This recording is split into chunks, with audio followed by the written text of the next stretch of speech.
Okay, John Benutty, we have to talk about Big Brother right now, Yes. what's going on right now, because there's a huge double eviction that's going to be on Thursday night. And you were just saying before we went live here that the house guests kind of already know that that's in the works. Yeah, well, I'm a live feed watcher. Mm-hmm. I follow feeds on Twitter where people just are watching 24/7 and they tell us everything that's going on and being said. And right now there's a group of people, I won't say who because I don't want to spoil it, but they are talking as if they know that the double eviction is this week, and they're naming names of who they think should go out in that double eviction. So it's really interesting. Mm-hmm. My favorite episodes are always the one after the double eviction where we see what happens during the commercials on eviction night. You know what I'm talking about? So it'll be the Sunday episode this week where we'll see what happened during the commercial breaks of Thursday's live show. That's always and last week we went back to this huge fight that happened before, or the previous episode we went back to last week before last week's eviction when Clay and James got in this huge fight that I actually watched on the live feeds, and it was amazing to see Vanessa go crazy. She's a lunatic. So the fight was like even better watching it live than watching our edited version. You see Vanessa just run from room to room. She can't form coherent sentences, and I mean she goes and has a conversation with Shelli, and Shelli literally says, "Okay, but what does this mean for me?" Like, she shuts Vanessa up and wants to know why it's even relevant that this happened. And it was just brilliant. I loved it. Speaking of Vanessa, talk about a downfall. She was predicted to win at Gold Derby for weeks and weeks. I think since maybe even week one she was predicted. I think because people, thought she was a poker player and she was going to maybe do the undercover thing that Derek did last year. But for the first time today, she's no longer predicted to win, and we're recording this on Wednesday in case people are wondering. Now it's John. John is the favorite to win, Mr. Dentist. Yeah, I think Vanessa's downfall happened pretty swiftly, and I think it's because people are starting to realize that Becky's a player, and Becky is trying to target her this week.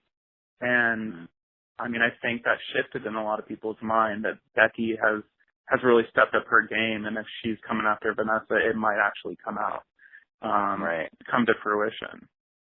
But I think what's interesting to me about Vanessa is that, she's playing this crazy card the last couple of weeks that Audrey was playing, where she's just running around spilling everyone's story.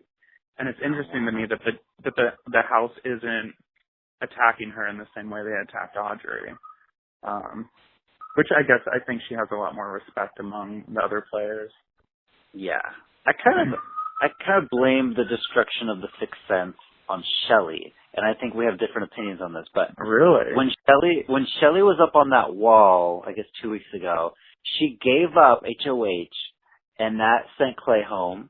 And then now Vanessa, I think people are predicting Vanessa might go home. But if Shelli had just stayed on that wall and won, the past 2 weeks would have been completely different.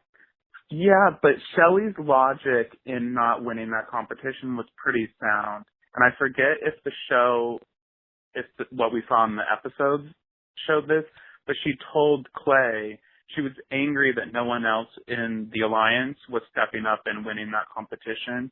And for her, having already won 2 HOHs, for her to win a third, she felt like she was going to be the immediate next target if she was coming in with three HOH wins at that time. So I think she was right in not wanting to win it. It's unfortunate that her and Clay went up, but I also think it's better for her game that Clay's gone. So, right. We'll see. And you have another theory on Shelli too, right?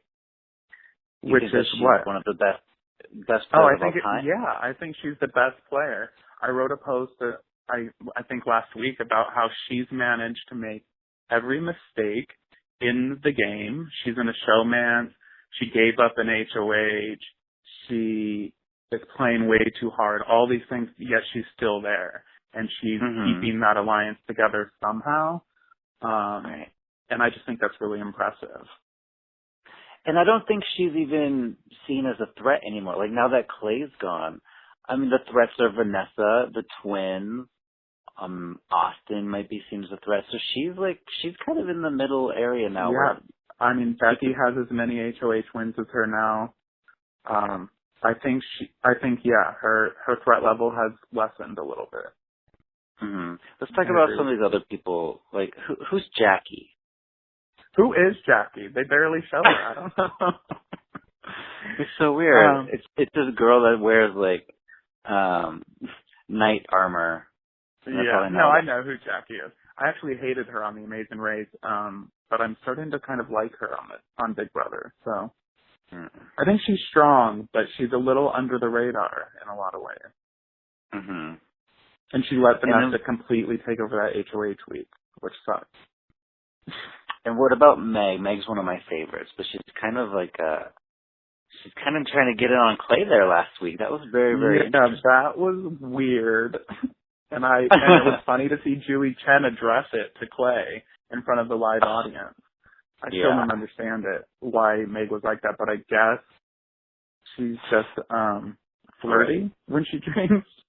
I guess. And then in the last episode that aired, I guess it was Sunday's episode, there was that scene in the kitchen where Shelli's like, oh yeah, it'll be great because Clay's going to go to New York and visit with Meg. And everyone at home watching is like, oh, don't let that happen. Yeah, I know. And didn't Shelli say something about how they were going to go visit her and stay in her apartment for free? I think so, yeah. Well, that would, I don't know how that would work out. Mm-hmm. And then there's James. Do you think James can make it pretty far? I'm torn on him. I'm torn on him too because he is the strongest guy left. He's the most aggressive guy left gameplay-wise. And I think he might become a target in the double eviction just because he's so strong. And in past seasons, the double eviction is when strong players are targeted because it's a quick in and out and get them out without giving them the chance to actually work their magic and convince people to let them stay. Right.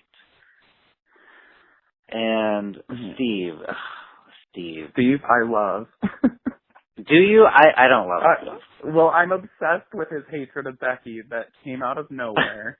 And I still don't understand where it came from, even as, like, a feed watcher. I just don't get it. But there's been two episodes now.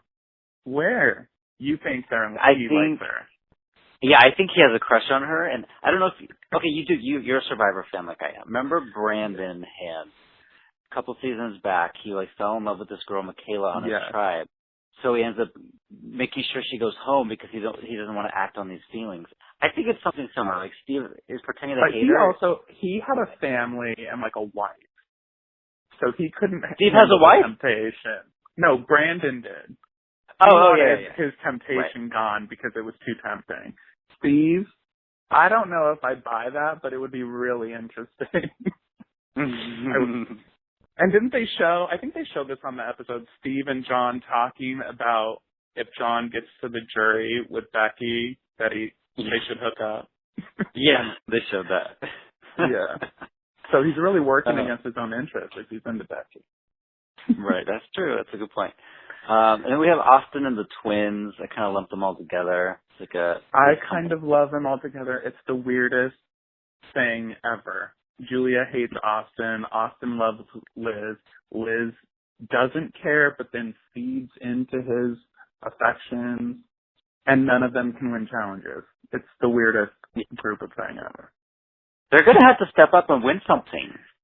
I think that's how Shelli felt when she stepped off that HOH challenge. She's pissed that these people aren't winning along with her. I mean, even Clay couldn't win a challenge. Yeah, that's sad. I don't know if that's Austin's game. We really don't know whether he's throwing challenges or if he's just legitimately awful. Austin's game is to have sex with Liz. That's his game. To get in the jury house with Liz, and now that's accomplished. Yeah.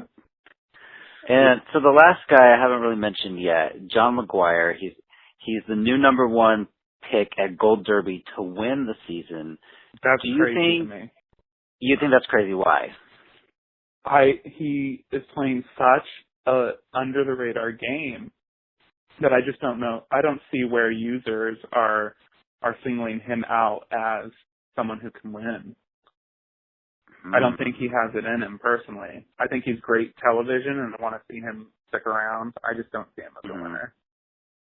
And I've been kind of monitoring the odds for the entire day today. Like, he started out at 30%, and now currently he's at 31%. So he's going up as we're talking about him. He's going up in our prediction. That's crazy. I mean, I guess I can see it. I mean, I'm really behind Becky and Shelli right now.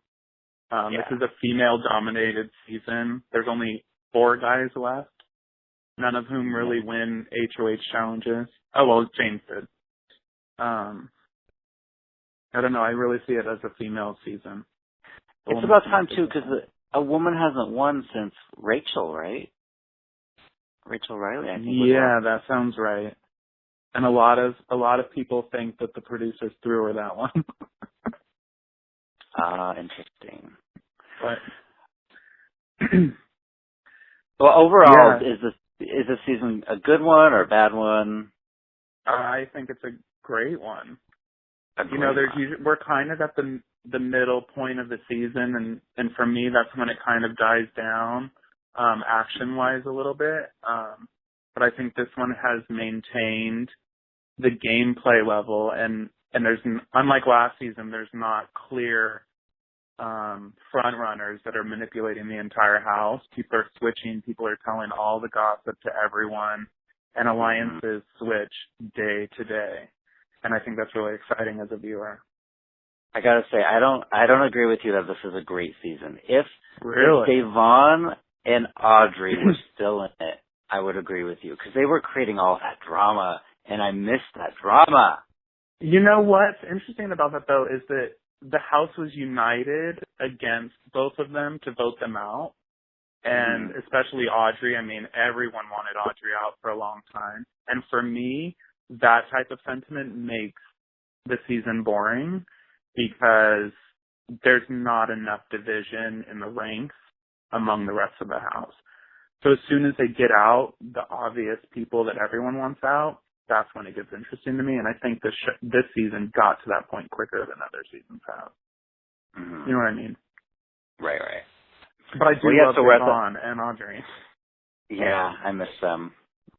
Maybe a future All-Star season. I mean, Audrey will definitely come back to this show. We need an All-Star season, and I wish Audrey would be on it, because I really want to see her become Dexter. I don't think she really fulfilled that dream. No, she didn't. All right, well, we will chat again in a week or so with more of our Big Brother thoughts. But the double eviction, I can't wait for that on Thursday. Oh, my God, I can't wait either. It's going to be exciting. Okay. Bye-bye. All right, bye.